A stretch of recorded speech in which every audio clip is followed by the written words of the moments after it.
fabriqué par Binge Audio.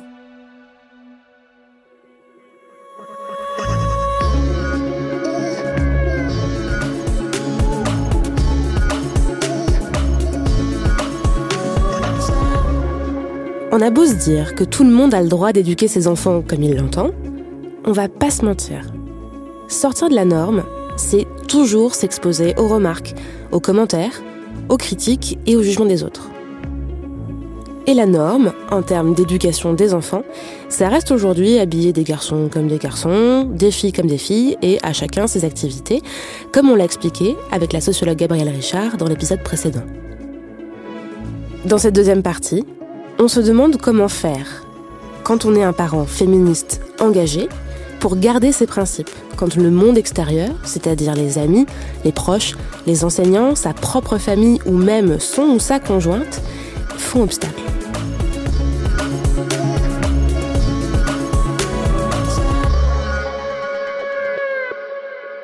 Là, on met un doigt sur une véritable préoccupation des parents féministes qui vont nous dire que, ben oui, on peut bien contrôler ce qui se passe à la maison, mais qu'au final, mon enfant va aller à la crèche, mon enfant va aller à l'école et que, par défaut, de toute façon, il ou elle va être confronté au regard des pères et à l'influence des pères, notamment sur le plan des stéréotypes de genre.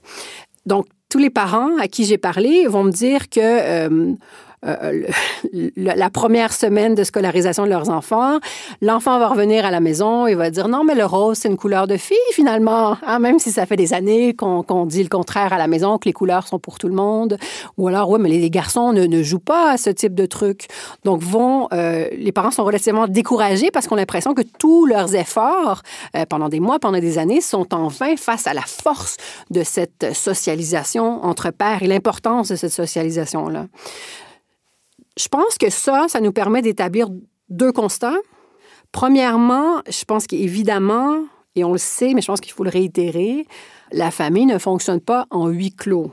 C'est-à-dire que c'est magnifique de mettre en place des choses dans le milieu familial, mais si on le fait sans chercher à obtenir des changements similaires dans le milieu scolaire, ben c'est un petit peu, pas complètement, mais c'est un petit peu en vain. Parce que, justement, étant donné la place majeure que l'école va jouer et la socialisation entre enfants va jouer par la suite. Donc, il faut penser ça de façon commune, je pense. Et puis, deuxièmement, les parents d'enfants qui sont des préados ou même les adolescents vont souvent nous dire qu'ils assistent à un certain retour du balancier. Ou à partir d'un certain moment, ils vont constater que leurs enfants, après avoir eu un passage peut-être assez stéréotypés de par l'influence des pères, leurs enfants vont revenir et parfois se substituer aux parents eux-mêmes pour faire remarquer « Oui, mais papy, ce qu'il a dit, c'est super sexiste. » Ou dans tel film, comment ça se fait qu'il n'y a aucun personnage ou protagoniste féminin, etc.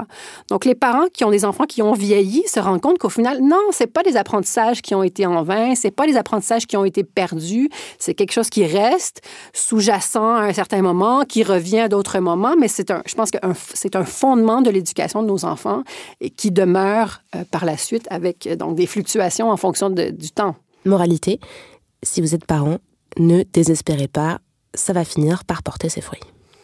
C'est ce qu'on remarque dans beaucoup de parcours de parents qui vont dire il y a des moments où c'est un peu des passages creux, où moi je continue d'éduquer mon enfant comme je pense qu'il ou elle devrait être éduqué à la maison.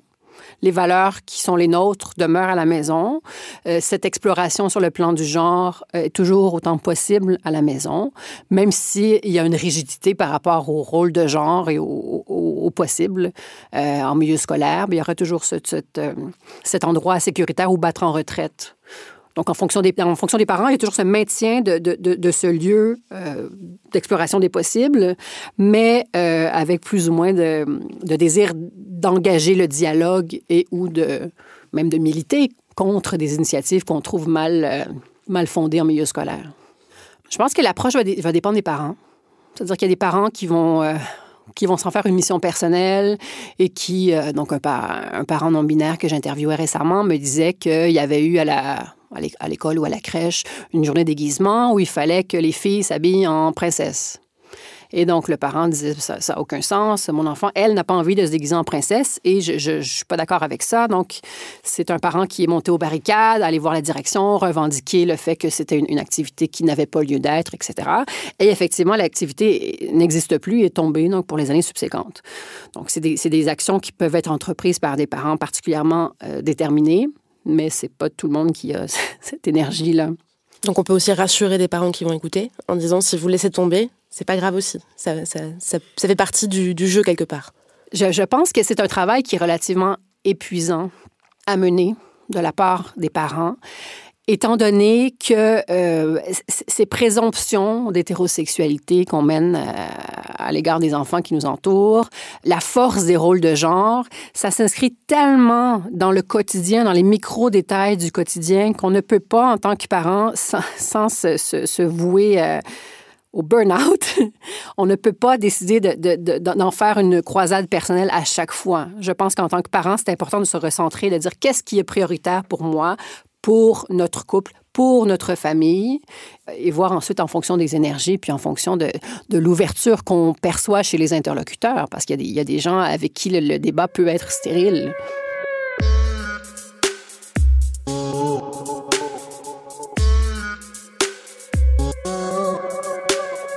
Puisqu'on parle du rapport aux autres, qu'est-ce qu'on répond à quelqu'un qui vous dirait, en tant que parent? Non, mais en fait, ton problème, c'est que tu utilises ton enfant pour des combats militants. Ah oui, j'ai bien aimé celle-là. Non, mais tu utilises ton enfant des combats militants. Donc, à ce genre de phrase-là qu'on entend trop souvent, je pense qu'on peut répondre de deux façons. C'est-à-dire que, d'une part, on peut choisir d'adopter l'approche qu'on pourrait qualifier de pacifiste et de dire que, c'est pas utiliser mon enfant à des fins militantes, mais moi, ce que je cherche, c'est à inculquer à mon enfant les bases de l'esprit critique pour en faire un citoyen, une citoyenne plus humaine et mieux habilité à vivre dans une société diversifiée, etc. Ça peut être un type d'approche. Un autre type d'approche, c'est d'y aller pour le franchement combatif et de dire, demander à son interlocuteur ou interlocutrice, est-ce que c'est pas, selon toi, un combat aussi militant et idéologique que de bombarder les filles de rose ou de dire aux garçons que les seuls jouets qui sont les jouets qui les ciblent et qui les concernent, c'est des jouets de prise de risque et de violence, etc.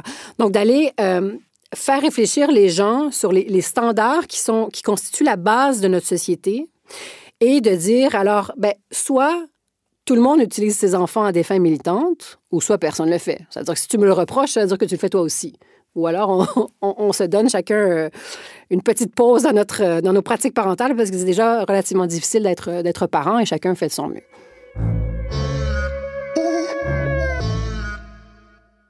Non mais tu vas pas me dire que ton fils a décidé tout seul de porter des robes. Il y a un souci quand même. Ouais. D'une part, c'est important de mettre au clair le fait que quand on parle d'assignation de genre, d'identité de genre, d'expression de genre et d'orientation sexuelle, ce sont des choses qui sont complètement différentes. Ce sont des dimensions différentes d'une personne. Je le spécifie parce que souvent, les gens vont dire « Oui, mais ton fils, il va pas mettre une robe, c'est parce qu'il est gay ou il va devenir gay, etc. » Donc, il y a une grande confusion dans l'esprit de beaucoup de personnes autour du fait que tout ça, ce serait la même façon et ça tiendrait en morceaux très, très, très, très serrés et que de permettre un brin de folie dans tout ça, ça déconstruirait, ça ferait exploser tout ce qu'on veut construire avec notre enfant. Donc, si mon fils met une robe, ça ne veut pas dire qu'il est une fille et ça ne veut pas dire qu'il va devenir gay ou qu'il est gay. Ça ne veut pas dire qu'il s'explore sur le plan du genre, bien que ça peut être le cas. Comprenons-nous bien, il peut être et faire et devenir toutes ces choses-là et c'est pas un problème, mais ça va se faire indépendamment des vêtements que l'enfant va porter. Donc, il n'y a pas d'adéquation entre tout ça. Donc, si mon fils veut mettre une robe, ça veut rien dire d'autre qu'il trouve la robe belle et qu'il aime bien peut-être comment la robe tourne quand il bouge dans l'espace. Et ça veut aussi dire que s'il le verbalise auprès de moi, c'est qu'il sent qu'il ne sera pas jugé pour ça au sein de sa famille. Donc, ça contribue à établir le fait que moi, en tant que parent, j'ai réussi à faire que dans la famille, dans mon environnement, mon enfant se sent assez en sécurité et assez à l'aise pour verbaliser des choses qui, ailleurs, pourraient être moins bien perçues, moins bien reçues ou voire empêchées radicalement. Et puis, par ailleurs, on peut également rétorquer à cette personne-là et lui dire « Qu'est-ce que toi, tu t'empêches de faire par peur du jugement des autres? » Je pense que chaque personne est en mesure d'identifier au moins une chose que je ferais ou que j'aurais aimé faire quand j'étais petit, mais que j'ai pas osé parce que on m'a fait comprendre que, etc. Donc, de ramener ça à la personne et de dire que c'est pas une expérience atypique et exceptionnelle, mais que chaque personne est en mesure d'identifier un moment où on aurait voulu déroger à ces normes-là très strictes et on l'a pas nécessairement fait et comment on s'est senti à ce moment-là.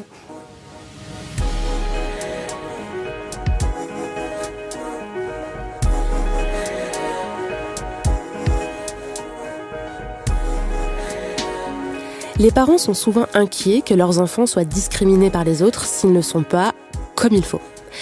Peut-être aussi parce que juger un enfant, c'est indirectement juger ses parents.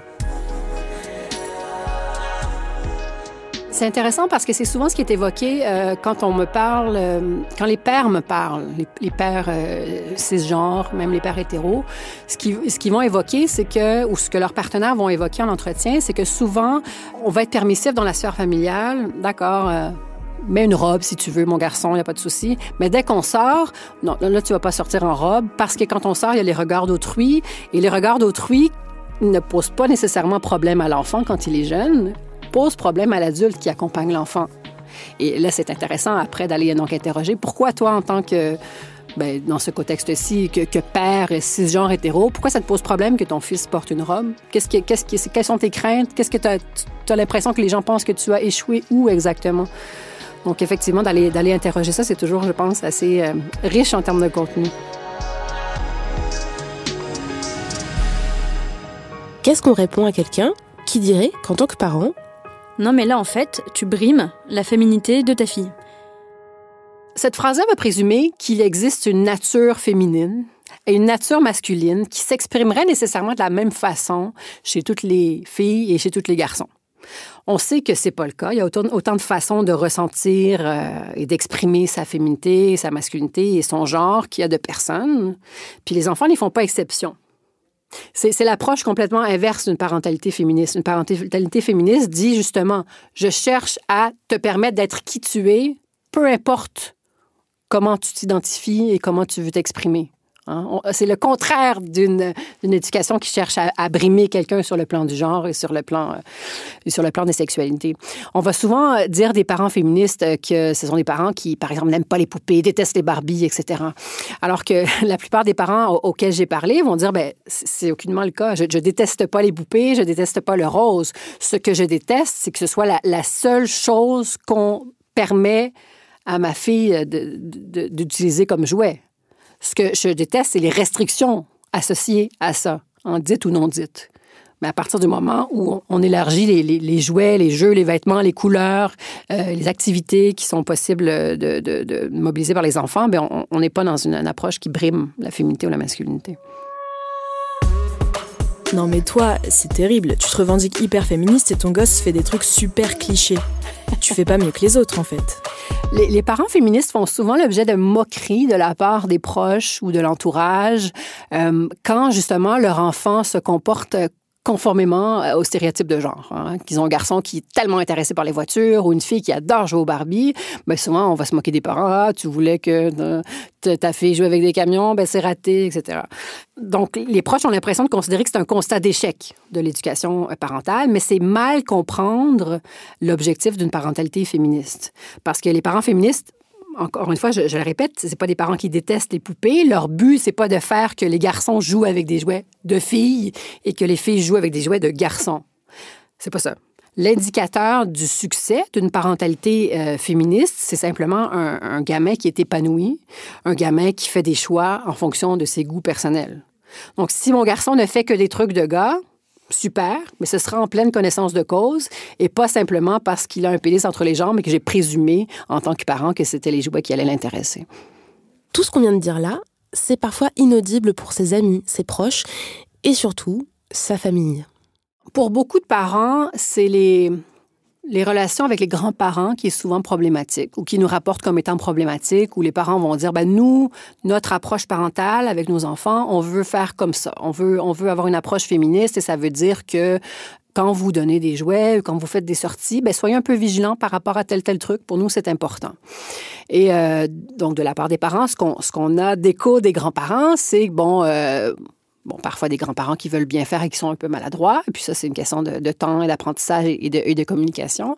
Mais on a quand même des modèles de grands-parents qui s'inscrivent en faux par rapport à ça et qui vont même tenir tête à cette ligne directrice des parents qui vont dire « Ouais, mais toi, t'offres jamais de roses à ta fille. Moi, je vais lui acheter que des trucs roses parce que ça va lui manquer si elle n'a pas accès à ce genre de choses avec des brillants, des trucs roses, des poupées, etc. » Donc, on a des parents qui vraiment vont s'inscrire à faux et ce qui va causer souvent des froids dans les relations de famille élargies, où on voit des familles où les relations entre parents et grands-parents deviennent très tendues, justement autour de la question du choix d'une pratique parentale féministe ou queer. Donc, il y a beaucoup d'incompréhension. Dans bien des cas, c'est lorsque, quand il s'agit d'un enfant qui est porté par l'un des membres du couple, c'est souvent lors des cadeaux entourant la naissance que se tiennent les premières discussions autour de ça, où les parents vont essayer d'être un peu, lorsqu'ils connaissent le sexe de l'enfant, vont essayer, et qui le communiquent, vont essayer d'être un peu prescriptifs et de dire, d'accord, je vous ai dit que nous avions un garçon, pas nécessaire de me donner que des pyjamas bleus, n'hésitez pas à aller dans toutes les couleurs, etc. Toutes ces choses nous plaisent. Donc, vont établir d'entrée de jeu leurs règles du jeu, finalement. Et, après, évidemment, tout dépend des cas de figure, des parents, des relations, etc. Parce que aussi, ce qui est à garder en tête, c'est que les gens qui sont parents aujourd'hui étaient enfants jadis et ont été éduqués d'une certaine façon également sur le plan du genre. Il y a souvent un clash. Beaucoup de parents vont dire, moi, c'est en réaction à l'éducation que j'ai eue que je souhaite inculquer telle et telle valeur à mon enfant. Donc, c'est souvent, comme c'est en réaction, on assiste à deux modèles parentaux qui arrivent en collision frontale, avec parfois certains dégâts collatéraux. Et quand il y a clash, qu'est-ce qu'on peut mettre en place? Est-ce qu'il faut fixer des règles claires avec les autres? Je pense qu'à partir du moment où on a des valeurs qui nous semblent incontournables, qu'elles concernent ou non la parentalité féministe ou queer, c'est important de les verbaliser auprès de nos proches. Elles peuvent être, dans certains cas, tournées en ridicule et même ignorées. Et donc, ce ne sera pas faute de les avoir communiquées relativement clairement. La difficulté, c'est qu'en tant que parents, il nous incombe souvent de compenser pour les comportements qu'on juge inadéquats ou qui ne respectent pas nos valeurs de la part d'autres individus. Donc, si effectivement, moi, je dis à la grand-mère de mes enfants, ou aux grands-parents de mes enfants, évitez de donner des choses un peu trop genrées, filles, garçons, et s'ils donnent quand même des choses que je considère que moi, j'aurais pas achetées, je vais souvent prendre sur moi pour aller acheter des jouets que je considère complémentaires pour les exposer à d'autres choses.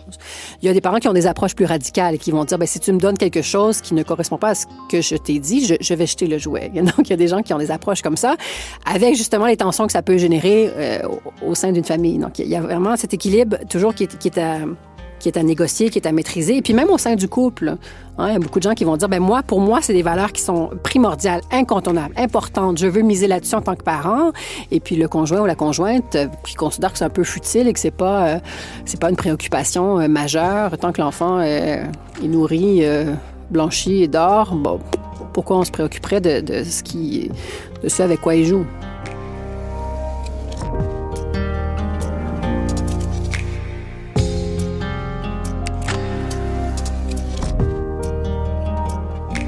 Et est-ce qu'il faut montrer à l'enfant qu'on est en désaccord avec d'autres adultes? Comme avec bien des choses qui concernent l'éducation, il n'y a pas nécessairement de bonne réponse ou de bonne façon d'agir par rapport à ça. Je pense, du moins moi, dans ma pratique parentale, je suis toujours vigilante de la manière dont je décris les comportements d'autrui. Donc, j'évite de laisser entendre qu'une personne est malveillante ou etc. Donc, la manière dont je le dirais serait très précautionneuse et je ferais preuve de diplomatie autant que possible. Mais moi, je ne serais pas contre l'idée de dire telle personne a donné tel cadeau, mais regarde, moi, j'aime pas tel cadeau parce que regarde ce que ça veut dire.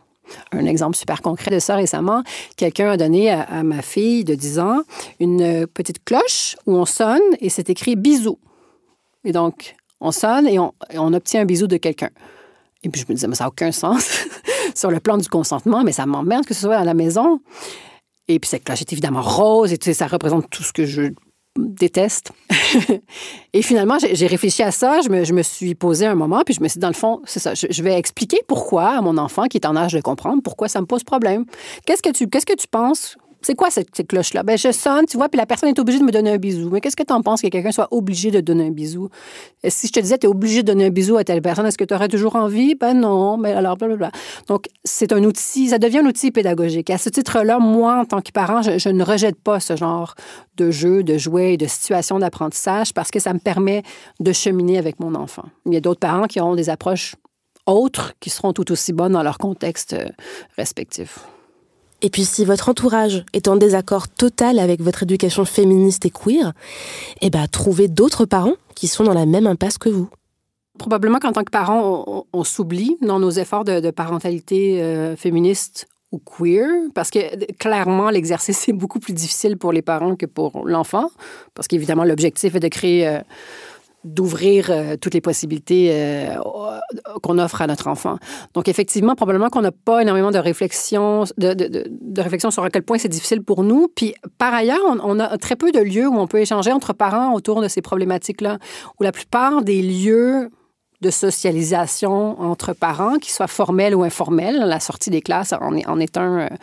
informel, c'est pas nécessairement des moments qui nous permettent de façon propice d'identifier des parents qui partagent ces mêmes visions d'une éducation inclusive et queer, finalement. Donc, c'est souvent des discours relativement convenus. On va rester en superficialité, qu'est-ce qui s'est passé à l'école, les devoirs aujourd'hui, etc. On rit de quelques blagues politiquement correctes et on retourne à la maison. Donc, il y a peu, il me semble, et pour l'avoir entendu de la part de beaucoup de parents, peu de lieux où les parents peuvent aller se ressourcer eux-mêmes, aller chercher des informations complémentaires. Comment ça se passe chez toi? Est-ce que tu as vécu ce genre de problème aussi? Comment tu t'en es sorti, etc. Je pense que c'est important pour les parents de réseauter autant que faire se peut. Et il y a certains réseaux sur Facebook, parents féministes, parentalité queer, en anglais ou en français, queer parents, etc., qui sont des réseaux d'échange entre parents qui partagent des valeurs relativement similaires et qui vont justement se consulter sur des situations, des cas de figure très précis où justement, j'ai reçu tel truc, mais je peux pas dire telle affaire. Donc, il y a des moyens de rejoindre une communauté d'idées en ligne, relativement facile d'accès. Sinon, j'ai des recommandations de lecture, des suggestions de lecture sur le plan des parentalités queer, parce que c'est très, très peu représenté, notamment dans la littérature. Je pense qu'on ne peut pas faire l'économie de parler des Argonautes de Maggie Nelson aux éditions du Sous-sol. Donc, dans Les Argonautes, on parle d'une famille qui est a priori relativement banale, qui habite à Los Angeles. On a une femme, on a son mari, on a un enfant, on a un projet d'un deuxième enfant, on a une grossesse, etc. Donc, on se dit relativement banal, mais ce que le résumé ne dit pas, c'est que c'est une famille complètement queer. Donc, la femme, elle est queer, le mari, c'est un homme trans qui se décrit aussi comme butch, c'est lui qui a porté le premier enfant, donc on est vraiment dans une configuration familiale qu'on ne voit jamais représentée. Puis la beauté de ce livre-là, c'est de montrer à quel point c'est un modèle dans lequel les protagonistes ou les personnes trouvent leur joie et leur épanouissement personnel. Donc, un très beau livre. Sinon, sur un autre plan, je pense que c'est intéressant d'aller consulter Love Me Tender de Constance Debré aux éditions Flammarion parce que ça raconte le parcours un peu j'ai envie de dire de transfuge de genre de son autrice qui passe de mère dans une famille hétéro à célibataire, qui perd la garde de son fils et qui cumule les rencontres lesbiennes et qui se dépossède de toutes ses ressources et appartements, etc. Donc, c'est intéressant parce que ça vient confronter directement une personne au poids des attentes genrées, à ce qu'on attend d'une mère et à quel point cette personne-là ne correspond pas ou ne correspond plus à ces attentes-là. Donc, c'est un beau livre, je pense, pour réfléchir par rapport à ça. Et dernièrement, je m'en voudrais de quitter sans parler de Ma maman est bizarre de Camille Victorine, illustré par Anna Wanda Gogusi, aux éditions La Ville Brûle. Et c'est un album pour enfants qui raconte l'histoire d'une maman qui n'est pas comme les autres mamans, qui est bizarre. Pourquoi elle est bizarre? Parce que elle performe son genre de façon atypique. On a du mal à savoir si c'est un garçon ou une fille, une personne non-binaire, etc. C'est une mère qui est militante, c'est une mère qui est tatouée, qui expose son enfant à toutes sortes de personnes. Bref, je pense que c'est un super beau portrait de parents queer, là où on manque crucialement de représentation de parents queer. Donc, je pense un incontournable. Je sais pas quoi rajouter. À part bon courage. Non mais sérieusement, faites au mieux. J'espère que ces 2 épisodes vous auront donné des idées, des pistes de réflexion, ou qu'ils vous auront juste un peu tranquillisé. Parce que vu de l'extérieur, être parent, ça a l'air d'être la chose la plus stressante au monde. Et puis, racontez-nous vos stratégies pour avoir une éducation la moins hétéronormée possible. Est-ce que vous avez déjà eu des discussions avec vos enfants sur les questions de genre ? Est-ce que vous avez des albums, des livres jeunesse, des dessins animés qui vous ont aidé ? Est-ce que vous avez remporté des victoires contre une institution scolaire un peu trop poussiéreuse ? Partagez ça avec nous. Pour nous écrire, camille@binge.audio ou sur les réseaux sociaux @camillepodcast. Cet épisode a été réalisé par Solène Moulin, produit par Lorraine Bess, et Camille est un podcast maison Binge Audio.